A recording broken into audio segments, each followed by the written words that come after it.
Live from the virtual Brands Hatch circuit, we are live for the festival. Team Brazil iRacing live on RaceSpot TV.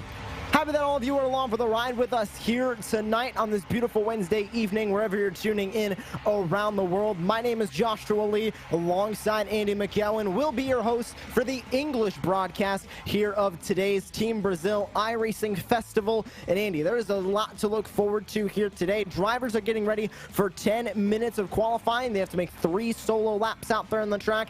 Then we got 4 heats, 2 semifinals, and a feature race. There's a lot going on here tonight.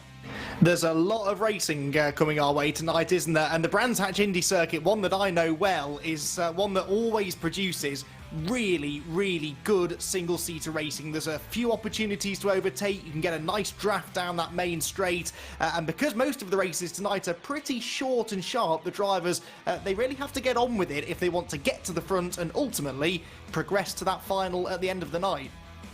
And racers might recognize this course. It is, of course, used for the Rallycross configuration of Brands Hatch. And here today, we're using the Indy layout, which is relatively shorter than the normal Brands Hatch, but still provides all the exciting action. 10 minutes, 3 laps of qualifying here. Then we'll head into our 4 heats, 14 drivers in each heat.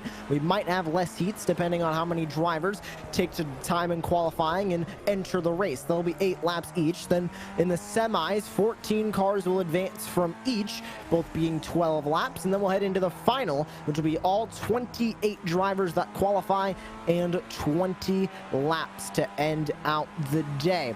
So it is going to be an exciting day of action here from the virtual Brands Hatch, and we're excited that all of you are along for the ride with us tonight. The Team Brazil Scholarship aims to create opportunities for talented Brazilian drivers, and today the winner of the feature race will be a finalist for the Team Brazil Scholarship and have a chance to compete in the Formula Ford Festival in the United Kingdom in October. And all day today, this is set to emulate what it'll be like in that Formula Ford Festival, as Gustavo Ariel sets the fastest time, 52.310, as drivers continue to take to the track. Currently taking a look at the number 12 machine as they'll work their way through. That's Gustavo Ariel. Gets a little bit too wide out there into the grass. Andy, they need to make sure they keep it within those track limits, or else they're going to be having the time to get disqualified as a hard lockup on the brakes for Ariel. Yeah, these Skip Barber racing cars, I know from experience, it's very easy to lock the brakes. They've got no ABS, they've got no traction control. They do have some aerodynamics, but they don't have a huge amount of grip from that front and rear wing. So it really does challenge the drivers, and we can see Gustavo there really wrestling with the car as he tries to make it through some of the higher speed corners. But, and there's another moment here. This is João de Gregorio having a spin in the number 88 car. That was going up into the final turn at Clearways Corner. But yeah, track limits, definitely a bit of a talking point, although Brands Hatch actually on iRacing is one of the more lenient circuits. You can get away with running quite wide onto that. It's actually sort of an AstroTurf, a fake grass on the exit of this left-hand corner at Graham Hill Bend. So we'll probably see here Tana Carmo run very wide. Well, that was a bit too wide. That was out onto the real grass, and there's not much grip out there. That's Carmo in the 1 making his way through, about 7/10 back from your current leader up at the front, Solio Almeida. Here comes Gustavo Ariel across the line. Will they be able to improve their time and get up to the top? It looks like they will be able to do it. 52.071, but not for long, as Almeida goes right back to the top of the charts. 52.001. And we go on board with Diego Pereira, now trying to improve his time. 52.453 last time by. What can he do this time by? As he makes his way through the shortcut, through McLaren, into Clark Curve, and back onto the Brabham straight to complete the lap downhill, right back to uphill on the loud pedal. Let's see if he'll be able to improve on his time. 5.5 minutes remain in qualifying. Mika hops up to P6, 52.969. Unfortunately, not going to improve for the 212 machine in 4th. It's very, very tight though, isn't it? And that's what you'd expect around a short circuit like this. Identical cars, of course, for all of the drivers, so there's not much of a chance for them to make the difference. And look at the way that you have to slide them, especially through these low-speed corners. That was the right-hand hairpin at Druids. Now they're down into this tricky left-hander at Graham Hill Bend. But with these Skip Barber Formula cars, you've really got to keep the momentum up. They don't have a lot of power, so it's all about being comfortable with a car that moves around. And ultimately, for all of these drivers, they're aiming to have that opportunity to come and race in the Formula Ford Festival, and Formula Ford cars have even less aerodynamics than these Skip Barbers, so the drivers need to be comfortable with a car that's moving around quite a lot underneath them. See if Pereira will be able to improve on his time. He does, although slightly, 52.447 the time. He'll stay in 4th place. A slight improvement, but not unfortunately on the leaderboard. Up into 5th goes Pidanari in 5th place as we take a look at Washington Lewis working his way through McLaren, through Clark Curve, back to the front straightaway in the number 25, 52.612 his time last time by. We'll see if he can improve here. Qualifying wrapping up here in just about 4 minutes as Lewis comes across the line. 53.064. It'll still be Almeida up at the top of the charts. 52.001. But still a handful of drivers left to punch in some more times, Andy. We could see a 51-second lap time. Yeah, well, we're very close to it, aren't we? With Almeida just 1/1000th of a second outside of that 51-second bracket, but they're limited on the laps that they can do here. Just 3 flying laps allowed, and they can set those 3 laps within a 10-minute window. So that timer in the top left-hand corner of your screen, that's the 10 minutes ticking down. And I think some drivers have just left it a bit later, just so that they know what the benchmark times are. You can get your 3 laps in pretty quickly around such a short layout. And I think some of the drivers maybe do prefer to know the time that they're aiming for, don't they? Di Gregorio here is coming out of Clearways and Clark Curve across the start-finish line. He is 10th place at the moment, just over a second away from provisional pole. Let's see whether he improves this time. Comes across the start-finish line, and it is going to be no improvement that time. He's a couple of tenths off his previous best. He'll stay in 10th place. Colborn now in the 76. We'll take a focus on in 13th. Across the line, trying to beat his best of a 53.199. He does 53.167. Unfortunately, not going to help him on the leaderboard. He'll stay down in 13th. On board with Enrique Pedinari now. Looks like he had some issues. He's up into the 1 minutes of this lap time. That is not going to be very helpful, and he'll pull it down into the pit lane. Looks like he is done with qualifying here today. Another look at Di Gregorio now, working back to the front straightaway. Will the 88 machine be able to improve on the 53.044? He laid down about 1 second back from the fastest time of the day. Can he improve? It doesn't look like it. It looked like a good lap time, Andy, but if he does not get all of those tires within the track limits, if he gets an off track or 1x anything, that is going to immediately disqualify the lap time.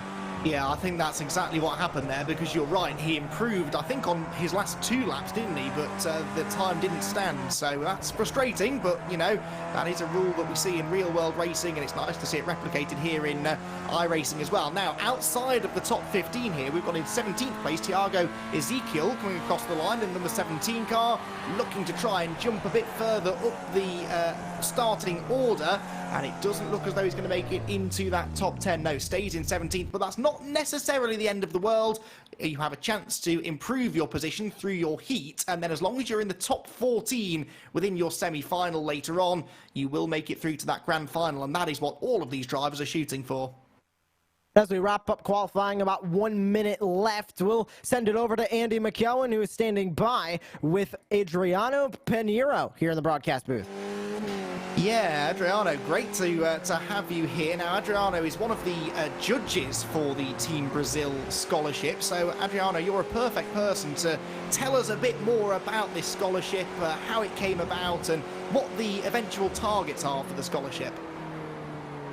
Well, we would like to find a Brazilian driver that has talent, of course, and can be helped by Swift Formula Ford to have a participation on the festival that happens every year, which is pretty much the World Cup of Formula Ford.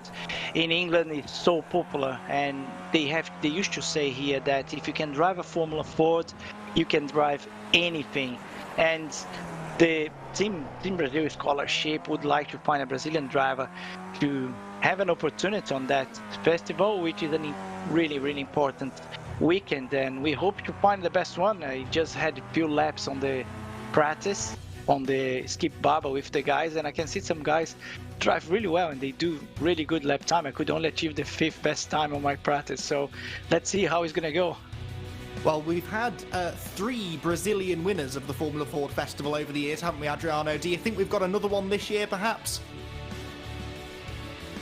We need to be realistic. I think a Brazilian driver coming over and participating there, we as judge, we will have to look after, to look carefully on their CV and what they have done.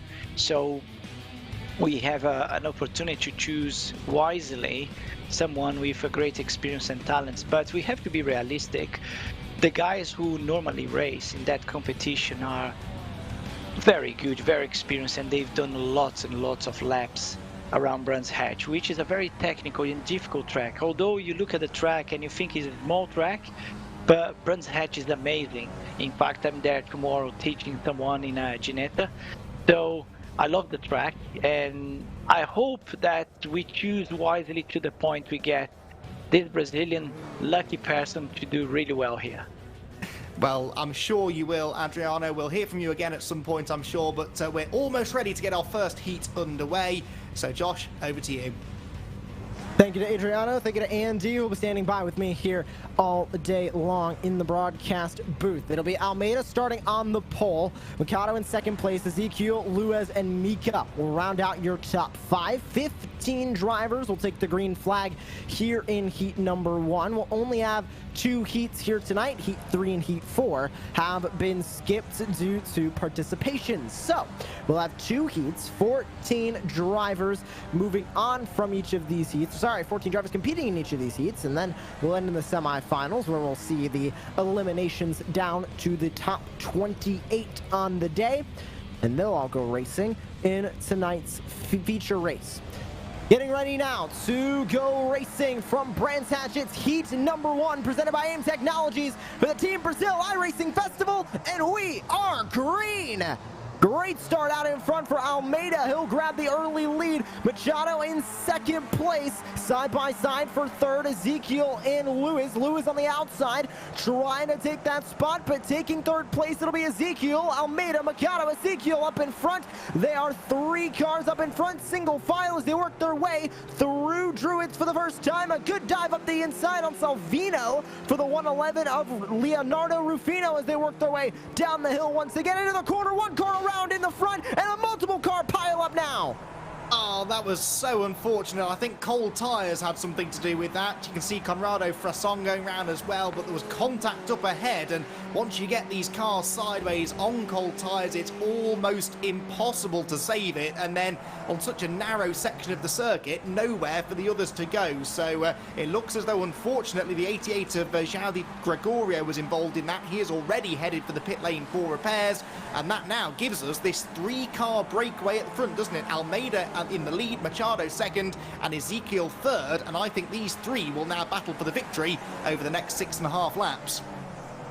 Machado, you can see right on that back wing, trying to work his way further up into the standings and work his way into the lead. You can see a lot of drivers taking it very wide coming out of Graham Hill Bend and onto the Cooper Straight to try and gain as much time as they can on the car in front, but still out in front, it's Almeida ahead of Mikado, Ezekiel, Luez, and Lima now at the end of your top 5. Handful of drivers shuffling further back as we grab a look at a replay. Bruno Mika involved in this one.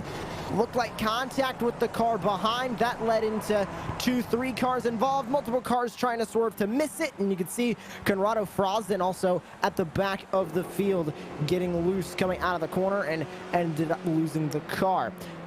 52.403, fastest lap of the race from Washington. Lewis in the number 25 as we'll go on board with Mateus Machado trying to catch up to Solio Almeida up in front in the lead. About 3/10 separate these two as they work their way back to the Cooper Straight. Yeah, and the drivers really have to play this carefully because you don't have to win the heat, you just have to finish it towards the front. That will give you a good grid position for the semi-final, and then that's maybe when you start to take a few more risks. But I don't think that Mateus Machado is going to take a huge risk here. If he sees a clear opportunity to attack for the lead, I'm sure he'll go for it, but if he's sensible, he may choose to bank this solid second place to start the night. You can see that he closes in though in that slipstream across the start-finish line, and these two actually are starting to make a bit of a break now, aren't they, from Ezekiel third and Luis in fourth place. And in fact, it's the second place car, Machado, who sets the new fastest lap. So these two look to be the class of the field at the moment. Almeida doing a great job of leading the way. Machado just not able to get far enough to that back wing to be able to make a move. And you can see Ezekiel in the 17 falling back a little bit further. Same thing with Luis at the back of this train as well. This is a two-car battle for the lead right now, unless Ezekiel or Luis can turn up the heat and start pressuring these drivers up in front. Handful of drivers in the pit lane, but you can see drivers still on the track working their way. Now across the line, 4 laps to go. Machado a little bit closer that time by. He just ran the fastest lap of the race so far, 52.099, as he is up in front trying to work his way to the race leaders. They run their way through Druids onto Graham Hill and through the Graham Hill bend. Is not close enough to make that move, Andy. It gets so difficult when you're running so close to the car behind in front of you. You just can't get close enough to make the move. That seems like he's just stuck in that bubble of air that a lot of racers talk about. Yeah, the best place by far to overtake in these cars on this track is at the end of this straight. Get a good exit from Clearways, tuck into that slipstream through Clark Curve and across the start-finish line, and then maybe go up the inside into Paddock Hill Bend. This was a spin or a moment into the gravel at least a moment ago for Israel Lima. Now, he was running 5th at the time, and that was a costly error. Very easy to miss your braking point there. It's a bumpy braking zone into Paddock, and then with dirt on his tyres, he runs wide again into the next turn. But yeah, Paddock Hill Bend, one of the truly iconic corners in British and in fact world motor racing, but a really difficult one. It is though the best place to pass around this circuit. Back onto the Cooper Straight. They'll come back around this time by to grab 2 laps to go. So that means lap time is running out for these drivers now out here on the track. And for Almeida up in front, they just need to try and hold on as much as they can. Taking a look at 2 battles now. This is the battle between Salvino and Mika for the 5th spot. The number 95 in front of Salvino, the number 4 Mika behind, and you can see Lima there fell down in the 37th to 7th place now as they run their way back to the front straightaway. Still taking a look at these drivers battling, and Lima struggling as they were inside the top 5. Now side by side going through the first corner. Mika inside, Salvino outside. Can Bruno Mika in the 4 get that car to the inside as they make their way through Druids? He is able to, but turning it a little bit too sharply is the 95. He's now gonna have Lima right on his outside. Here comes Lucas Santos into the picture as well. He'll go side by side with the 37. Oh, brilliant racing there. There was almost some contact, wasn't there, going through Druids, but it was a clean pass in the end, I think, for Bruno Mika.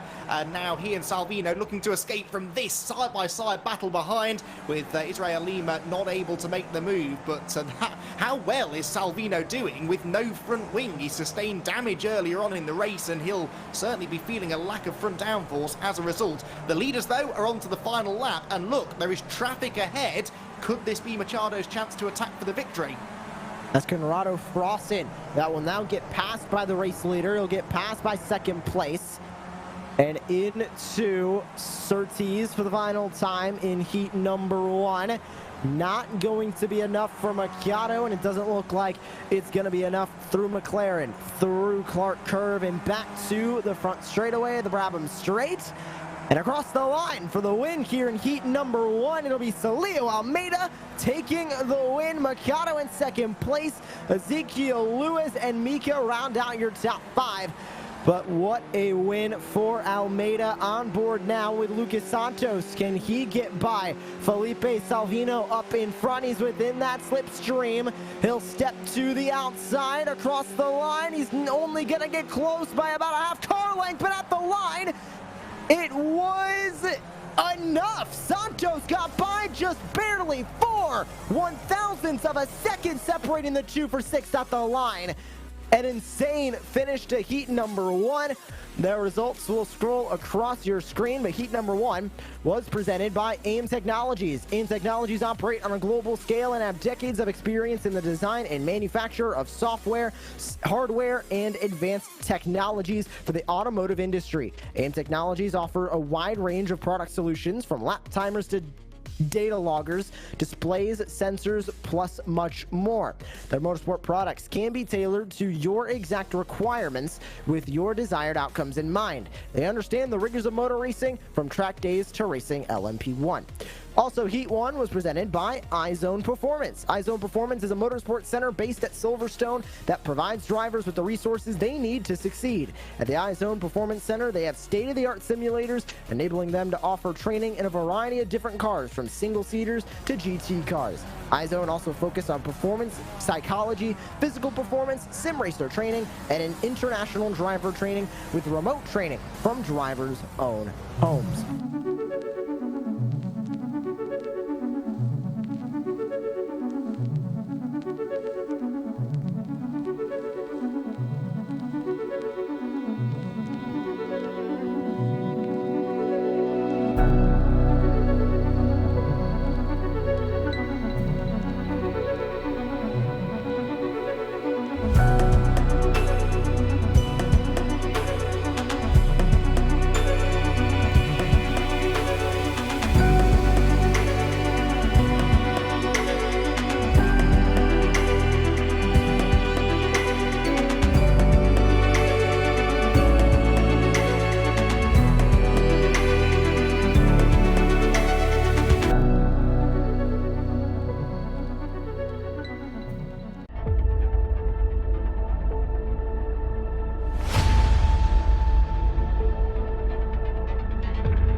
Time to get started with heat number 2 on the day. Gustavo Ariel will start on the pole. It's Pereira behind, then Pitanari, Targa, and Carmo rounding out your top 5.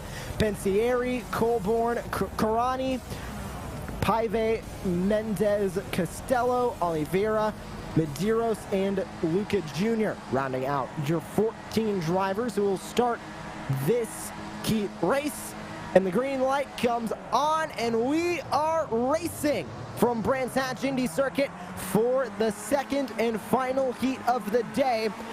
Diving into turn number 1, Ariel gonna grab the early lead. Is everybody gonna string out single file for the top 6 spots? Side by side, further back for 7th as a huge dive up to the inside is made. Look at the dive for it looked to be Carmo making that dive up the inside in the 1. Luis Pensieri in the 9 actually was the one making that dive on the 1 of Carmo. Back onto the Cooper Straight, on board with 8th place currently, James Colborn. A huge stack up in front of him. He has to try and avoid it. He'll run through the grass. Oh, he did really well to save that, though. But then there's contact as he rejoins. That's Carlos Mendes that he got into, and a third car is involved as well. James Colburn did a great job initially to save the slide, but then as he rejoined, I think he had dirt on his tyres, and unfortunately, Carlos Mendes was in the wrong place at the wrong time. It looks like it was Castello, the third car, the number 2, that was involved, and he unfortunately heads to the pits with damage. Well, both of our heats have now had lap 1 incidents, that one thankfully involving a couple fewer cars, but it shows just how difficult these cars are to handle when those tyres are cold. Cold tires there are, and James Colburn actually down 11th, just slammed into the barrier as we focus on a battle between Carmo and Pensiri, and right down to the inside goes Carmo. A great move for that number 1 machine. Pensiri will now fall back into 6th place. You can see that 9 getting very upset, and he'll go a little bit wide through the center of the corner, as Paiva now going to try and catch up from 7th place up to 6th as we go on board with Paiva trying to catch up now to Pensiri up in front. Pensiri is not out of the range of Carmo just yet, as we see Pereira, who currently runs in 2nd place, setting the fastest lap of the race so far. Yeah, up into Druids they go then. There's a gap on the inside here. Paiva wants to go for it. He sticks his nose in the gap. Doesn't fully commit to the move, though. And that means as they come down the hill again, it's Pancheri who is a little bit quicker with that outside momentum, and he holds on now to this 6th position. This then is the fight for 5th place. At the front of the field, Gustavo Ariel is getting away, actually. He's about 6 or 7 tenths of a second ahead of Diego Tomas Pereira. Oh, another attempted move up the inside for Paiva, and actually he's forced Pancheri wide, and now he'll tuck back into that slipstream across the start-finish line. This is super close racing, exactly what we expected to see tonight. So far they've kept it clean, but well, we're only halfway through this heat, and I'm sure frustration will start to build here, because I think Paiva thinks that he is faster than these 2 ahead, but he just can't get through. Still focusing on this battle for 6th place, or sorry, for 5th place between a lot of these drivers. It's 5th place up in front for Carmo. Down to the inside goes Paiva, looking for the 6th spot on Pensiri. Not going to be able to get it, as Pensiri is going to close the door, working their way through Graham Hill Bends. Down the Cooper Straight, here it comes. Paiva to the inside, not going to be able to get close enough. That door shut very quickly with the 9 of Pensiri. He's going to open it slightly back up, working their way through Clark Curve. On board once again with Paiva. Coming across the line this time by, it'll be 4 laps to go here in the final heat of the day, heat number 2.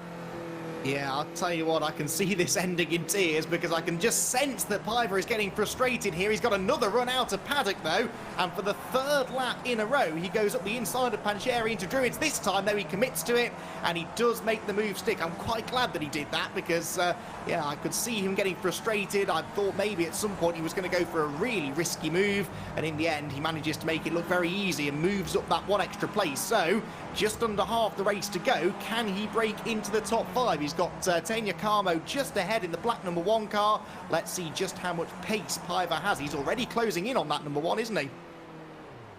On board with a replay. Oh, and this was the slam into each other, I believe, on the 1st lap as we went on board with Castello.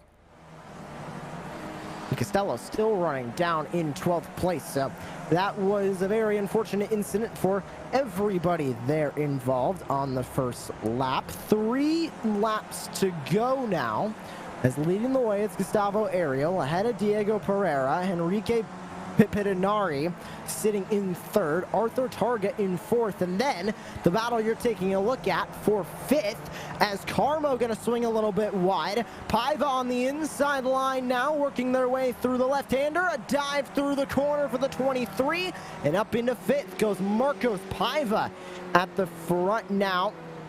Carmo and Pensiri will go battling for 6th. Out of Clark Curve, back to the back, Brabham Straight, 2 to go. Can Pensiri try and rebound and gain 1 more spot? They started in 5th in this heat. Or sorry, started in 6th in this heat, looking to work their way back into 6th. And you can see him getting loose going down into turn number 1. Yeah, that's that bumpy braking zone I was talking about. It's so easy to lock the rear brakes there as you turn in, and it's difficult to save it from that point. But I'll tell you what, Piver for me is the driver of the race here. He started this race in 9th, and I don't think he really gained a lot of places on the first lap. He's had to make all of those moves as we've gone deeper into the race, and he's made 2 really good ones on Pancheri and Karma, excuse me, and yeah, that number 23 car is just driven away from them. If this race had been another couple of laps longer, he might have even had a chance to get past Arthur Targa for 4th place. On to the final lap though, and this is how close it is at the front of the field, and Pereira is really pushing here as he tries. In fact, we've had the change. Ariel just ahead of Pereira, but Pereira is all over him heading into Druids. Ariel trying to stay in front, started on the pole of heat number 2, trying to walk away with the win here in the heat as well. Diego Pereira sits in 2nd place. What can he do in that number 212 to try and pass the 12 machine in 1st, down into the Clark curve, and it's not going to be enough. You can see the lapped car behind him as well, gonna stay behind, and your winner of heat number 2 will be Gustavo Ariel in the 12 to take the win here in heat 2. Pereira will come home 2nd place, a relatively easy 3rd and 4th place for Pedinari and Targa. Really didn't have a lot of battles here in this heat. Paiva will come home in 5th. Great drive for him. Carmo, Pansiri, Karaini, Mendez, Luca Jr., Colborn, and Costello. Still waiting on them to come across the line. But as you take a look at those full results, heat number 2 presented by Tenzi UK. Tenzi UK is a company belonging to the Tenzi Group, and they are the exclusive distributor of all Tenzi products on the UK market. Tenzi is an acknowledged manufacturer of professional cleaning agents used in gastronomy, industry, cars, households, and hotels. Our motto is advantage through quality. Heat number 2, was also sponsored by Swift Cooper. Swift Cooper is UK manufacturers of Formula Ford race cars and a professional race team. They design and manufacture car builds to the latest Formula Ford specifications, while also hiring out their championship-winning cars and running customer cars in their race team. Swift Cooper will be providing one of their latest cars for the winner of the Team Brazil Scholarship.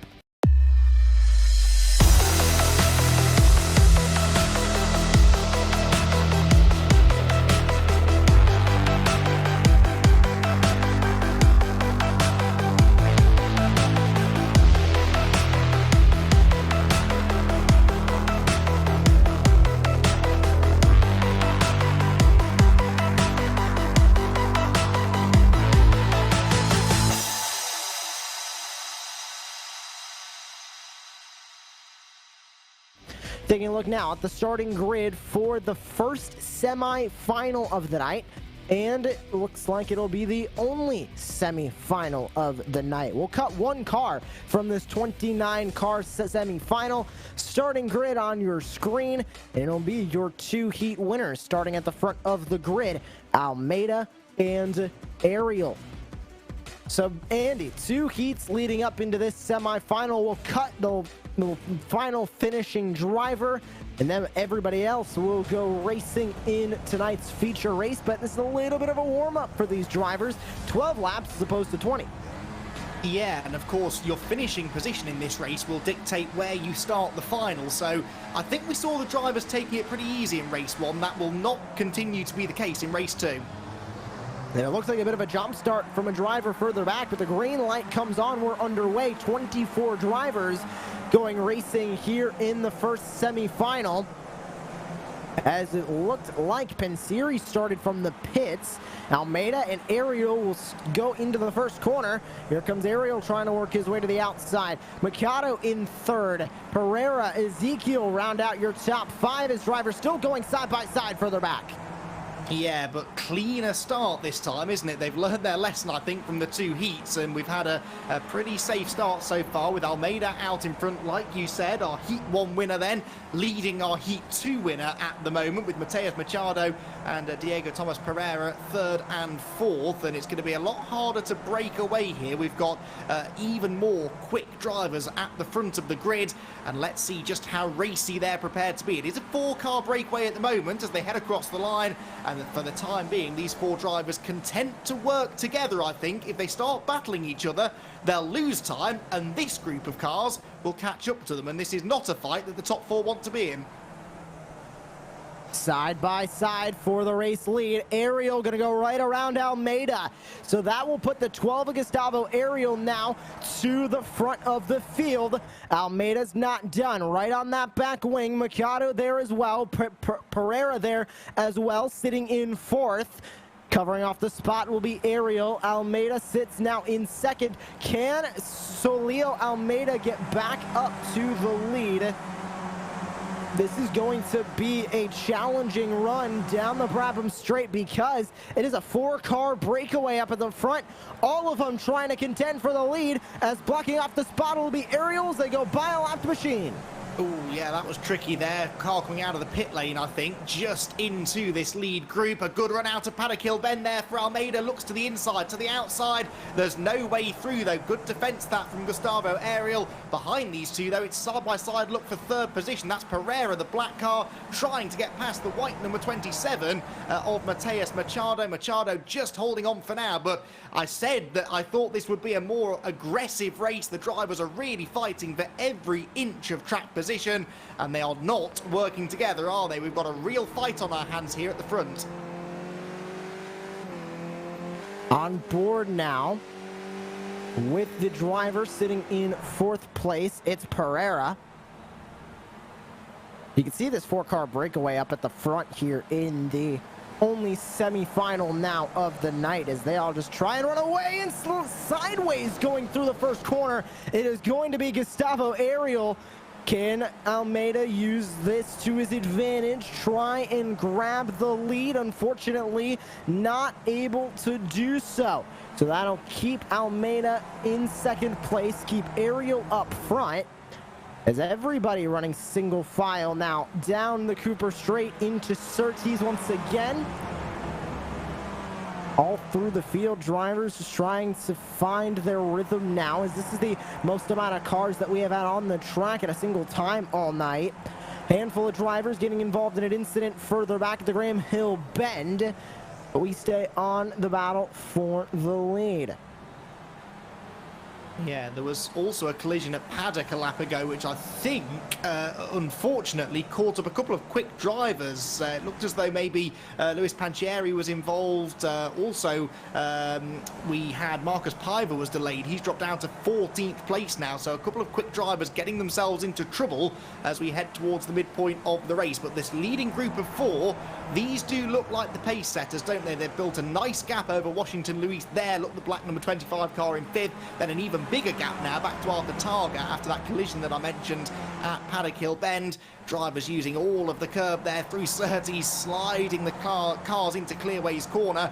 It's all important, though, to get on the power out of Clearways, because then you're flat all the way through Clark Curve, all the way across the start-finish line and into Paddock Hill Bend, where Suelio Almeida is going to have a challenge to the inside. No, goes to the outside instead, ducking and diving as he tries to get the track position advantage over Gustavo Ariel, but Ariel, for the time being, is hanging on to this lead quite nicely. I'm impressed with what Gustavo's doing here, because he's not overly defending. He's not just driving around the inside of the track. He defends where he needs to, but when he doesn't think Almeida's close enough, he sticks to the racing line, keeps the momentum up. This is really, really good driving from our race leader. It'll be halfway home this time by Ariel up front, Almeida in 2nd, Machado, Pereira, Luis round out your top 5. Great run for that number 25 machine. just not able to do anything up at the front, it seems like, Andy, in regards to Almeida trying to grab the lead. You can see he gets so close, but the defense from Gustavo Ariel is something to really watch. As to the outside goes Almeida, but just not able to get it. He's blocking the inside line pretty much from the exit of Clark Curve all the way down to Paddock Hill Bend, and you can see him still going down there defending, just not letting the 20 get to the inside. Seems like great strategy for Ariel, and if he can keep this up, he will be starting in the lead for the feature race, and that is going to be huge if he wants to keep that lead for all 20 laps of the feature. Yeah, this is impressive stuff, and of course what's playing into Ariel's hands here is the fact that Machado and Pereira are right there on the gearbox of Almeida in second place. So if Suelio Almeida wants to make the move on Ariel, has to go offline to try and make that happen, he runs the risk of losing second and maybe even third place as well. So really, when you're in a train of cars like this, you want to be either at the front or the back. You don't really want to be stuck in the middle, because then you're attacking and defending at the same time. And Almeida this time makes the mistake, runs into the gravel out of Paddock Hill Bend. Machado goes up the inside towards Druids Corner. We are side by side almost for second place, and this is music to the ears of our race leader Gustavo Ariel, who immediately starts to make a break on these three. Ariel running away now at the front. Almeida with the mistake. He'll fall back to the clutches of Mikado. Question is, can Mikado now get by for second place? It's Pereira just watching, waiting for something to happen in P4. Ariel running away, 6/10 now. The gap between first and second place as Almeida struggles from second place. They have a lap machine coming up that could affect this battle, as we'll run back to a battle for 8th place currently on the timing charts, and it is going to be the battle between Rufino and it looks like Carmo for 7th. Rufino right down to the grass on the inside, looking for 7th place. They'll be side by side, wheel to wheel, down into the first corner, and taking it will be Rufino. That was really good driving, but then he takes too much curb look at Paddock, bounces out wide, and so Carmo goes straight back up the inside. Good reaction there for Carmo to see that opportunity to reclaim the mistake. It was Carmo that made the mistake at Clearways, ran a little bit too wide. He allowed Rufino up the inside, and he does the same again at Graham Hill Bend. He just invites the number 11 car to go through, and on this occasion, Rufino is not going to give him a chance to come back on the exit of the corner. Brilliant battling between those two. They could not have been much closer there coming out of Graham Hill Bend, and somehow they avoided making significant contact. So through goes the number 11 car of Rufino, then Carmo down to 8th, and that just allows Arthur Targa in the number 5 to pull a bit of a gap on them. Bit of an unexpected fastest lap last time by for Pereira in 4th. Great run for the number 21 machine, as these cars still going sparring, and the 111 of Rufino doing a great job. They go side by side, they tap wheels, heading in to Druids now out of Hillwoods Hill. Still side by side, Carmo outside now, Rufino inside for this left-hander. Carmo trying to cross over once again, but he can't do it. He'll stay in that 8th spot right behind the 1. He lets off a little bit early heading into that corner as well. He's going to continue to struggle. Oh, he's really trying everything here. Tries to back up the entry for Clearways so that he can carry a bit more speed through the middle. It didn't quite work though, did it? And this battle is only going to intensify, I think, as we move into the closing stages now. Up to Paddock Hill Bend they go. Carmo looking to the inside. He's not quite late enough on the brakes to get the move made though. But they both make it into the corner. Inches between the front of the number 1 car and the back of the number 11, but it's number 1 up the inside again, and Carmo challenges once more into Druids Corner for 7th position. Tanya Carmo here is absolutely desperate to get this 7th place away. He's on the grass turning into Graham Hill Bend, and that's going to just hurt his mid-corner speed, and once again he has to settle in behind. The leaders though are onto the final lap, Josh, and look how close it is. Almeida set the fastest lap of the race last time by side now heading into the corner. Not going to be able to get close enough to make the move heading through. You saw in the side by side just for a moment a bit of contact between the 1 and the 111 of Rufino and Carmo. We'll focus on the battle heading down the Cooper Straight for the win here in the semifinal. Going into Surtees, McLaren, Clark curve, back to the Brabham straight.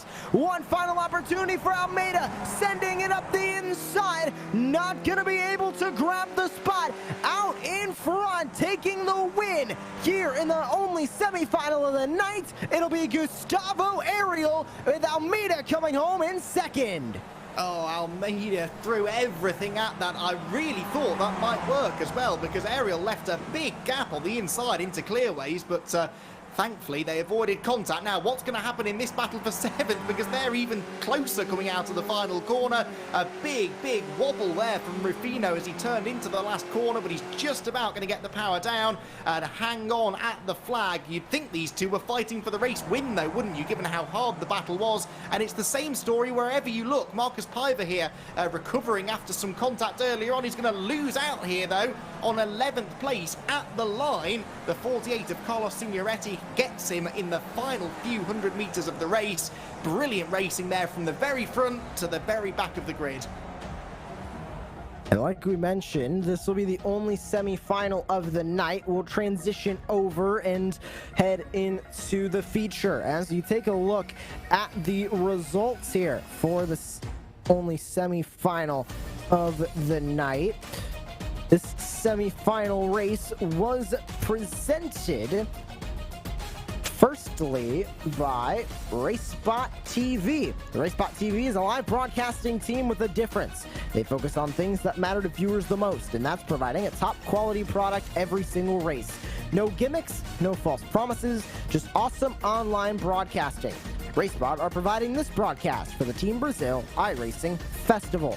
Also brought to you by DriveTech Ltd. DriveTech Ltd are a driving events company based in the south of England. They provide skid control, karting, and 4x4 driving experiences for the general public, corporate companies, small and large groups, as well as provide driver training for a number of public and private bodies.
Andy, it has been an amazing night of racing so far. We've seen side by side, we've seen contact.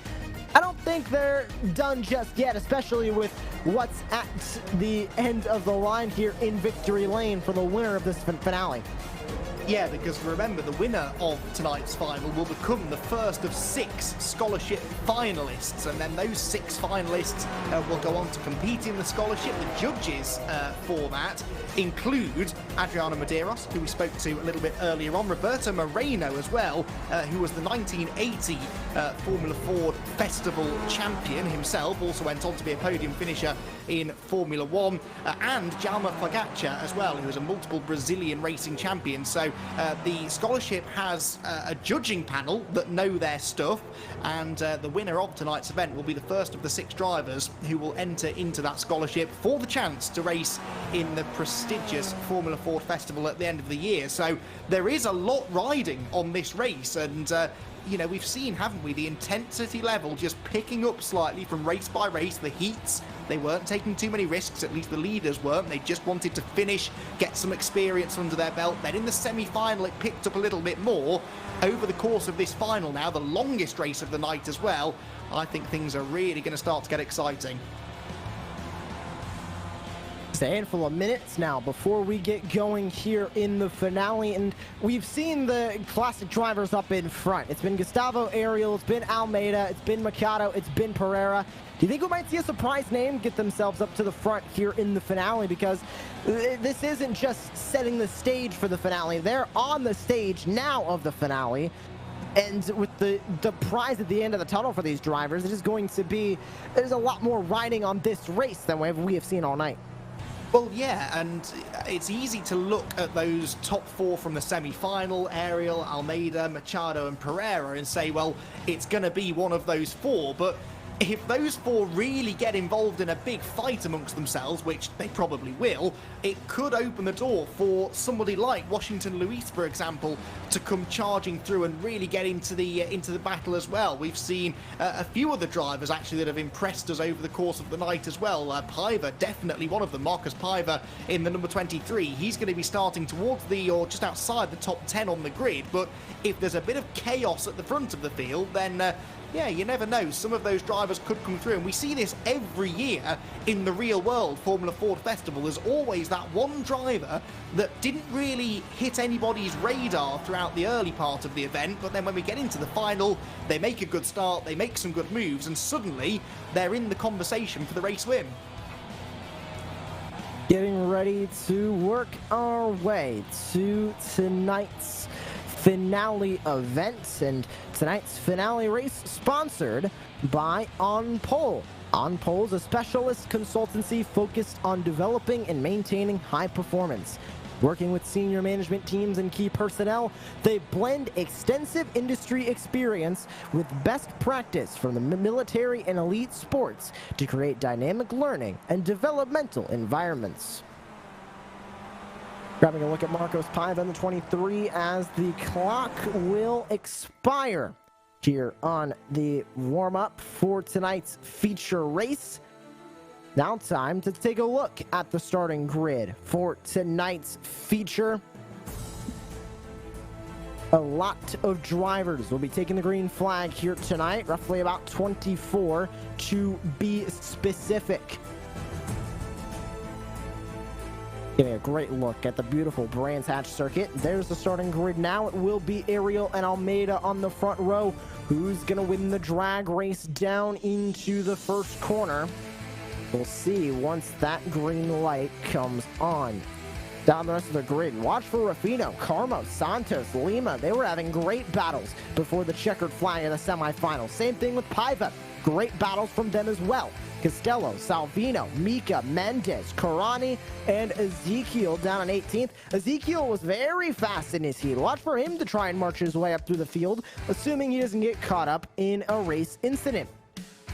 And you can see rounding out the field all the way down the starting grid, 28 drivers like originally planned are set to take the green flag here for the feature race tonight. And everybody will get lined up on the grid. 20 laps. We are ready to go racing in the Team Brazil iRacing Festival, and the green light comes on. Let's go racing from Brands Hatch. It's a drag race down into turn number 1. Ariel trying to cover up the spot. Almeida will stay on the outside. Going into the corner, they'll single file out. Almeida trying to hold strong. You're on board with the drivers as they race downhill, back uphill into Druids for the first time here in the feature. Side by side between the 212 and the 27. They'll work their way out of Druids and down the Graham Hill into Graham Hill Bend. It's Ariel ahead of Almeida, ahead of multiple other drivers. You can see Mikado trying to fight in the number 27 from third. Pereira, a surprise name, up in third now. Rounding out your top 5, it'll be Washington Luis. Yeah, Pereira's had a good start there. Then he's jumped ahead of Machado, which is important, I think, for when we get deeper into this race, because it's going to be hard now to make any further progress, given how the hill. Evenly matched these drivers are. So, and across the start-finish line to complete lap number 1. Can Almeida make anything happen? Yeah, this is going to be close, isn't it? Then through Single Panic file, they go. Down the hill they go, out of the first corner, and you can see Almeida just trying to swerve, trying to get to the lead. Ariel doing an amazing job playing defense to stay in the front. There we go. Sorry, I think you lost me for a second there. Yes, this lead battle then looking pretty intense now as they head down the Cooper Straight. 5 of them together. So the extra one we've got is that black number 25 of Washington Luis, who I did think if he could get away with this lead pack, might through Clark Curve on back to the Brabham Straight. Fighting up in the front right now. It is this entire top 5 breakaway. Back to the outside for Almeida. Can they get around Ariel for the lead? Just not close enough as they work their way back through the first corner.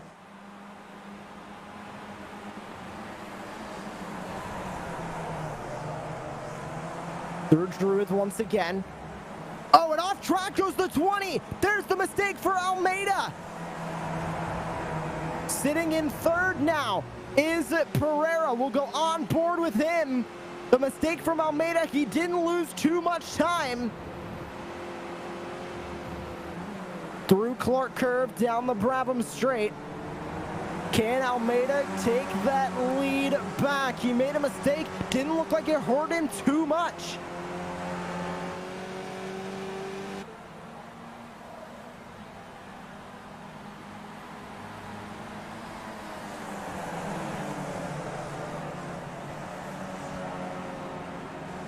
Back through the first corner in the paddock hill bend, and you can see the 212 stepping out and right back into line for third.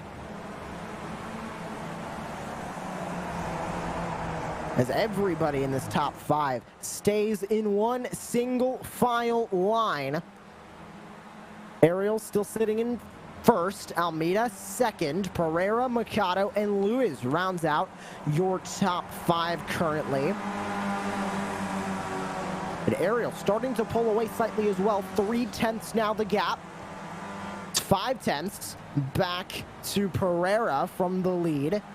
And you'd see this group a lot like a draft train you'd see at Daytona or Talladega. Or if you want to compare open wheel like you'd see at the Indianapolis Motor Speedway in the Indy 500, everybody just using slipstream, staying comfortably in each other's slipstream. As you can see, slight door opened up on the inside for Almeida, but Ariel slamming that door and making sure it is shut tight and locked as he'll keep the lead. Yes, so out of Graham Hill Bend they go then, and yeah, this battle living up to expectations, but Gustavo Ariel has just been so difficult to overtake all night. I don't know if Almeida's going to be able to do it. Contact through Graham Hill Bend there further back in the pack. That's Felipe Salvino, who needs to be careful on the rejoin there. Almost got into the side of Tania Carmo there. That's unfortunate. And then another spin there for Fabrizio Miranda de Oliveira in the number 77. It looks like he might have some steering damage possibly as well. So a bit of desperation perhaps starting to kick in now for those that are deeper in the field. So up in front, still Ariel, still Almeida. This is the story we have seen since the semi-final, and it's pretty much exactly continued like we expected it to, Andy, with Ariel being in front, then Almeida in second, making slight mistakes, not really losing too much time, but just not being able to get the lead because of the insane defensive driving that we're seeing from the 12 of Gustavo Ariel. On board with Mikado in fourth, same story for him. He can't move any further. Same thing for Pereira. They can't move any further. Seems like the same song, just a different verse here in the feature race. Yeah, it's just a stalemate situation, isn't it, really? Everyone in the middle of this group is so scared to make a move in case it doesn't work, and then that loss of momentum or putting yourself offline could leave you open to an attack from those behind. Bit of a defensive move there from Pereira, the black number 212 car just ahead of us, as we ride on board with Mateus Machado down the hill into Graham Hill Bend. A real roller coaster ride, this short Brands Hatch Indy circuit, using all of the runoff. Washington Luis there running even wider than the leaders in the background as he now starts to lose touch. So again, it's these 4 that are just rising to the occasion, aren't they? Building a gap now on the rest of the field. Back to the Brabham Straight, and they'll head on to lap number 8. Now, if you remember back to the beginning of the night here, in the first heats. Those races were 8 laps, and even going from 8 laps to 12 laps is a little bit of a jump. 4 laps separating the heats and the semi-final, but that jump from 12 to 20 is a lot different. These drivers have been used to those short sprints that we had in the heats and the semi-final. Now they're in a long marathon race. Obviously not quite long in the scope of a lot of races. It's 20 laps at the relatively short Brands Hatch Indy circuit, but still a lot of racing and a lot of time compared to what we have had tonight as we take a look at the 4 of Mika going right on by the 48. Yeah, and these race lengths. Oh, no, a back marker there, a slower car right in the way of the leaders, and that has blown a hole in the defences of our race leader, Gustavo Ariel. Almeida went to the right of the back marker. Still in front now, it's going to be Almeida. A pass for the lead made in turn number 1. Here comes Ariel now trying to take it back. Seemed like that crossover move finally is going to work for the 20. They're side by side for the race lead. Pushing him off track is going to be Almeida. Ariel now sits in second place. Back to the Cooper straight they go. Now when is that 20 gonna make a mistake? It seemed like Ariel all night long has been relatively perfect, with Almeida with the pressure making tiny little mistakes that could cost him this race win. If there's any time for that 20 to be perfect, it's right now as we go on board with Pereira trying to take second place from Ariel. He'll fall back now on the Brabham Straight. That was so unfortunate, though. That slower car just didn't seem to see them coming. But here comes Ariel with another run to the outside now at Paddock. There is grip on the outside back if into you're turn brave number enough. 1, and you can see the 22 along. Sorry, that 212 along with the 27 have been starting to work their way up through the field.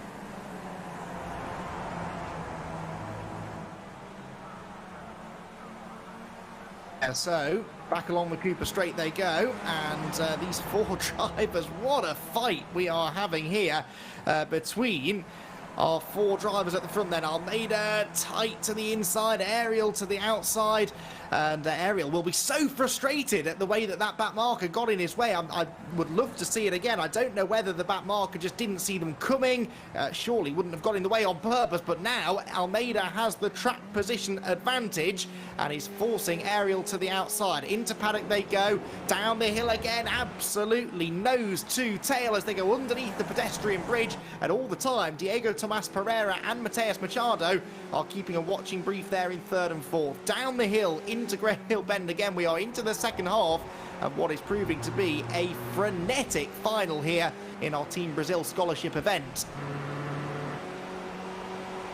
So through to Clark Curve we go then. We're on board with the race leader, Suelio Almeida, looking back at Gustavo Ariel, another back marker there, which thankfully does a better job of getting out of the way, but Almeida runs wide. There was almost a chink in the armour there of the number 20 car as they went out of clearways across the start-finish line once again. There's a puff of smoke in front of them. That's another lapped car having a drama, I think. Through into Paddock they go, and that's been a big shunt in front of them, and it's caused a mistake for Almeida. So back markers are playing a huge role in all of this. Almeida runs wide at Paddock, and just like that, Almeida, oh no, there's contact now for the race leader. Gustavo Ariel has contact with a lapped car. That was the number 10 of Sergio Roberto Luca Jr., and that almost spelled disaster for Gustavo Ariel. There have only really been these 3 significant moments in the race, and they have all involved lapped cars getting in the way. And well, I suppose it's sort of evened itself out now, because the first of those incidents cost Gustavo Ariel the lead, and the second of them allowed him to get it back. So through into clearways and Clark Curve we go again, on board with Ariel. Almeida behind in the blue number 20 car, goes to the outside line into Paddock, the high, wide and handsome line, and then tries to cut back to the late apex, carry the speed down through the hill and up Halewood's Hill, then into Druids Corner. But Gustavo Ariel, now that he's got that lead back, will not want to give it away once again. And look, you can see the way Diego Tomas Pereira is now starting to sniff around behind these two as he sees a chance maybe to get involved. The cars in third and fourth are going to have to get involved at some point here because they've sort of been watching this battle unfold up until this point, but we're running out of laps now. This is the 13th lap now of 20. We're about to complete the 13th lap. And that means we're now into the final third of the race. Now, there's another back marker ahead. That's the 13 of Conrado Frassen, which might have been the car that got involved in this at the very start of that weird chain of events that we saw. And Gustavo Ariel will not want to see this. There's a bit of a mistake there maybe from Almeida. Runs wide through Paddock, but gets back to the inside. And again, the back marker's not getting out of the way in time. And Gustavo Ariel almost running into the back there of Conrado Frassen. Head out of the right-hander again. Thankfully, the positions stay the same, but every time this group now comes up against a back marker, they're going to stop panicking, or at least Gustavo Ariel will. For Almeida, Pereira and Machado, it's an opportunity to maybe take advantage of a bit of misfortune for the race leader to possibly have a go at getting the lead back. Back out of Clearways and Clark Curve we go again then. 6 laps of the race to go, and it's now the 10 of Sergio Roberto Luca Jr. who had that spin earlier on, who is the next car to go a lap down. He locks up ahead of them. Now, which way will he go? He's got to stay out of the way. There should be blue flags waving. The leaders go to the inside, partly to defend and also partly to get up the inside of the lapped car. And in fairness there, Sergio did a good job of staying out of the way of the leading 4.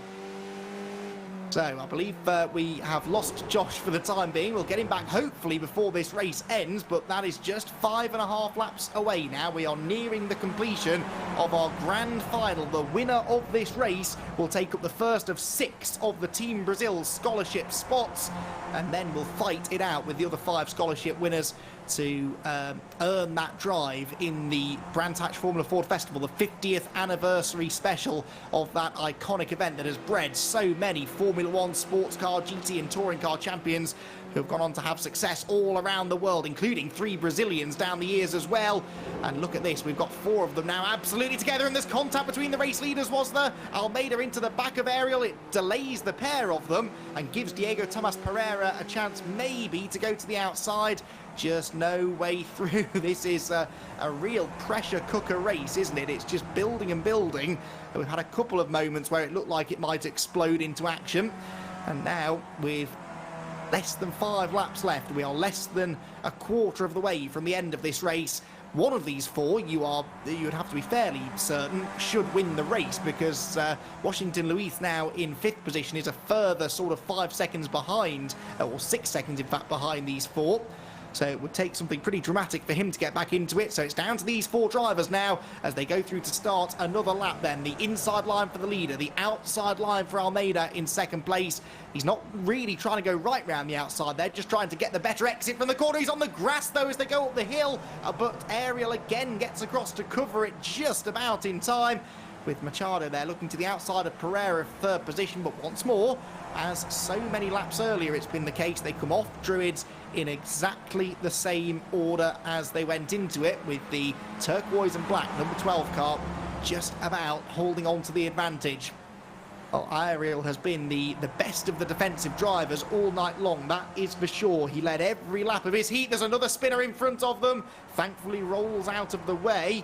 Didn't quite catch the number on that car, but thankfully they did not become a factor in this 4-car fight for the lead, which goes through onto the 18th lap now. 3 laps remain in the race, and Almeida is running out of options here.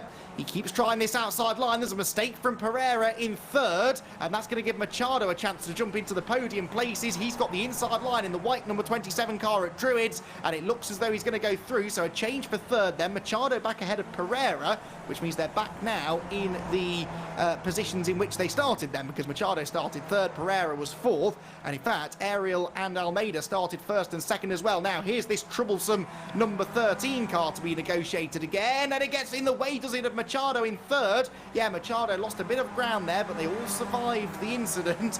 That should be the last time they have to lap Conrado Frassen, who has not made many friends today, must be said. Right, 2 laps to go then across the start finish line and up towards Paddock Hill Bend then. Ariel has Almeida got anything left in his locker to throw at our almost race-long race leader. Ariel did lose the lead there for a couple of laps in the middle, got it back when another back marker got in the way of Almeida. And now they'll be hoping for clear track ahead for the last lap and a half. We're on board with Almeida in second place. Inch perfect, the line through and out of Graham Hill Bend. They can use that runoff area initially without exceeding track limits. The same is true then as they turn into Surtees. Now you can throw it up the inside here into clearways, but Ariel had that one covered, holds the tight line.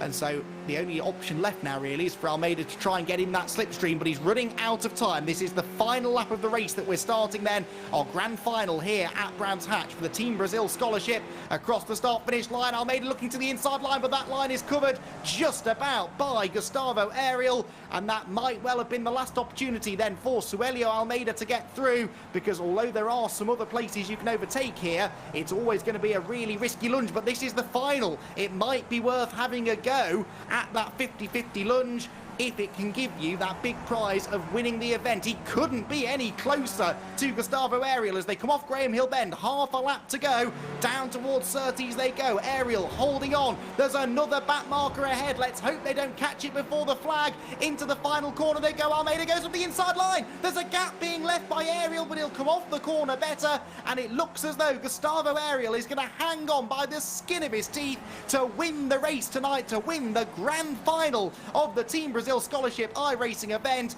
He takes the checkered flag by just over 1/10 of a second from the hard-charging Suelio Almeida. That could not have been a lot closer. And Mateus Machado was third and Diego Tomas Pereira in fourth position. What a race, what a battle. And it's not over yet, because some of the minor places are still being debated. That was Enrique Pettinari in sixth, just bending off Thiago Ezekiel there for seventh place that was, in the number 6 car. Bruno Mika here is also in a scrap. That's James Colburn ahead, and we go the inside and there's contact, and Colburn ends up off into the gravel. It's not the first time he's been off in this race, it would appear, because he's missing his rear wing already.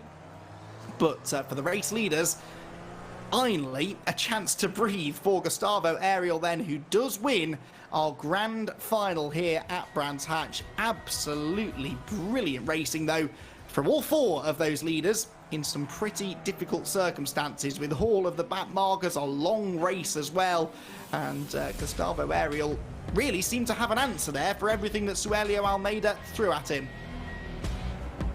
So fantastic racing then here at Brands Hatch. Huge congratulations to Gustavo Ariel, who gets himself that race victory.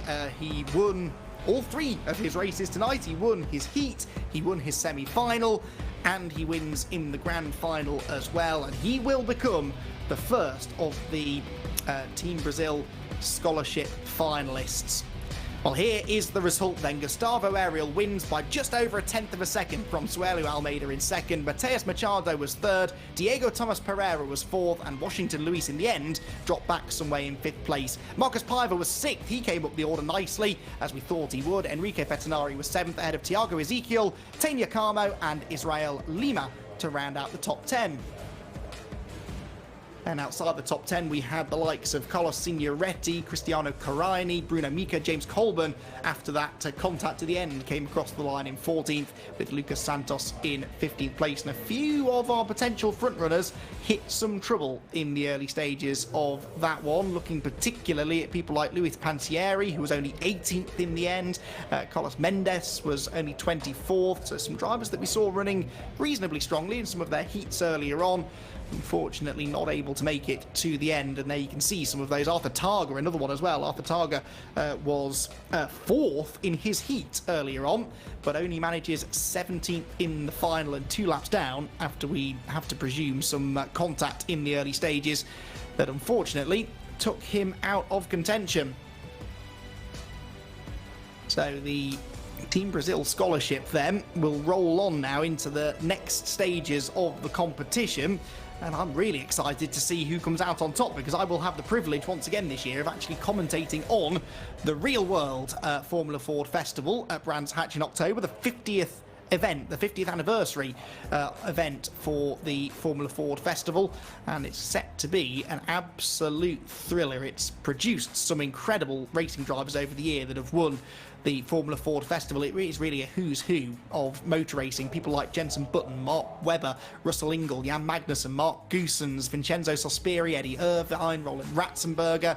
The list simply goes on and on. There were 3 Brazilian winners of the festival: Chico Serra in 1977, Roberto Moreno in 1980, and Nico Perales in 1989. And who knows, maybe one of the drivers that we saw racing here tonight could end up winning the Formula Ford Festival this year. A reminder as well that our grand final was sponsored by On Pole. On Pole is a specialist consultancy focused on developing and maintaining high performance, working with senior management teams and key personnel. They blend extensive industry experience with best practice from the military and elite sports to create dynamic learning and developmental environments. And we thank all of our sponsors who have chipped in this for this fantastic event with AIM Technologies, iZone Performance, Tenzi UK, Swift Cooper, Drive Tech Limited, RaceSpot TV, and On Pole as well. We thank them all for their support of this event, and hopefully that support will continue on into the future. What a brilliant set of races we were treated to, and in true Formula Ford Festival fashion, it really built and built to the very end. The heats were pretty tame, certainly at the front, with drivers not really wanting to take too many risks. But then we got into the semi-finals, and suddenly it started to dawn on them that was some racing to be done, maybe, as they tried to get themselves the best possible position on the grid for the final. And then in that final, well, we were treated to an absolute classic, and all of the drivers that were in that lead 4-car battle really can be very proud of themselves for the show that they've put on. And it was the kind of racing that this circuit always produces. It's not that hard to run close to the other cars here at Brands Hatch, but finding a way past them can sometimes be tricky. And so Elio Almeida must have thought that all of his Christmases had come at once then when he had the moment with the back markers. He got past Gustavo Ariel, and then, well, he must have thought maybe that was his job done. But unfortunately, another slower car got in his way a few laps later, and Ariel needed no second invitation to move back through into the race lead, a lead that he would hold then to the very end. As I said, huge thanks to all of our sponsors, huge thanks to everyone else who have been working on the broadcast, and also for those of you at home who have tuned in, and maybe some of you who perhaps have not seen Formula Ford Festival in the past might choose to tune in October this year for what is a brilliant 2 days of racing. It all really culminates in the grand finale, though, on the Sunday. Right, I think we might be able to have a word then with our race winner. Our first Team Brazil scholarship finalist, Gustavo Ariel, joins us now in the commentary box. Gustavo, a huge congratulations. That looked like a really, really fun race to be involved in. Good evening, guys. My English is not the very best, but I try to to explain the race. Well, at the qualifying, Suel is very fast. I know was very tough to race with him in the beginning, but I could manage the race, the final race, and very good fights. And the traffic is very tough in the middle. And well, no words to say. Congratulations to all guys, and thank you so much the team, my girlfriend, my viewers on Twitch. Thank you all, guys. As I said, my English is not the very best, but I'm very happy, and congratulations to all. And let's see if we can improve our English to go to England and make a good race there. Thank you so much, and good evening. I'll tell you, your English is better than my Portuguese, so I'm pretty impressed with that. Huge congratulations, and yeah, look forward to seeing how you get on through the rest of the scholarship. Thank you. Thanks so much again, and let's see. Bye. Gustavo Ariel then is our winner here at Brands Hatch. Now, we've also got Mateus Machado, who has jumped into the commentary box with us as well. Mateus finished third in that race, and, well, that was quite the battle, wasn't it? Yeah, for sure. The gaps were very close throughout the race. It was I could notice that in qualifying that it would be between the four of us, and yeah, the race went like that. Everyone separated by 1 second, and yeah, the race was all about staying in the pack and waiting to be in a good position to try something at the end. And unfortunately, I couldn't try for the win. But yeah, I was really happy to have a fair and clean fight with all the four guys that were in front in the finals and in the qualifier races as well. Yeah, it looked to me as though you and Diego in the first half of that final were quite happy just to sit there and let the battle in front develop. But about halfway through the race, I could see that that's when you really started to push. But it's hard to overtake, isn't it? Yeah, it's very hard. I think only turn 2 is very clear overtaking points. Everywhere else, you need to really force to make the move stick. So yeah, it was about waiting for the guy ahead to make a mistake and then go for the move. And yeah, for the first half of the race, I would say the first 3/4 of the race, I was very cautious because the only P1 was the ultimate prize today. So yeah, risking it before the end and putting myself out of contention early wasn't an option for me. So yeah, and also with the draft, it was really easy to catch up. So it wasn't like I would overtake and I could open up a gap. So yeah, it was a management race. I think Ariel did a very good job in that. And yeah, as I said, it was really fun to battle today. It was a lot of fun to watch as well, and yeah, congratulations to yourself for at least getting onto the podium. That's not a bad result. Yeah, thanks for sure. I wasn't really expecting it, to be honest. Didn't know where I would be because there were no official races prior to the event. So yeah, I didn't know where I would stand in terms of pace. But yeah, I am glad it turned out nice. And yeah, thank you guys for the broadcast. It was really good. Oh, thank you very much, Mateus, and we'll hear from you again very shortly, I'm sure. Right then, final interview, I think, is with the other driver that made it onto the podium. Second place in the end for Suelio Almeida. Well, that was a dramatic race. It really looked as though you might be able to win it when you got the lead halfway through the race, but those lapped cars were not helping you, were they? Yeah, exactly. When I had that situation and I got the lead, I was like, well, this is probably gonna happen several times again in this race. So I wasn't celebrating at all when that happened. And well, maybe I should have been a little bit more optimistic. It actually happened again, and I didn't deal very well with a wing that was placed in the middle of the track. I was trying to avoid it or thinking if I should avoid it or not, if it was gonna give me some damage. And well, thinking about that in a matter of fraction of seconds made me lose the line and eventually the position. So yeah, it's a close enough racing here, especially because of that much draft we have here. That I knew it was gonna be decided by situation, by small stuff that would happen in the race. So, but I'm really happy with the performance. I didn't practice a lot because I was running from the qualifiers for the World Championship in the Dallara IR01, also in iRacing. And then I ran here to try to get to the pace. I got to the pace. I was really understanding the car very well, and the race was super clean, really good. Me and Ariel, we did race for a long time, for several months already, and it's always like that, super close. And we even had some contact here and there, and we had some scary moments there with traffic. But that's part of that's what makes a good racing. So yeah, I'm really happy. I didn't win the race, but yeah, I'm happy with the P2. I'm happy with the closeness of this result, and that's it.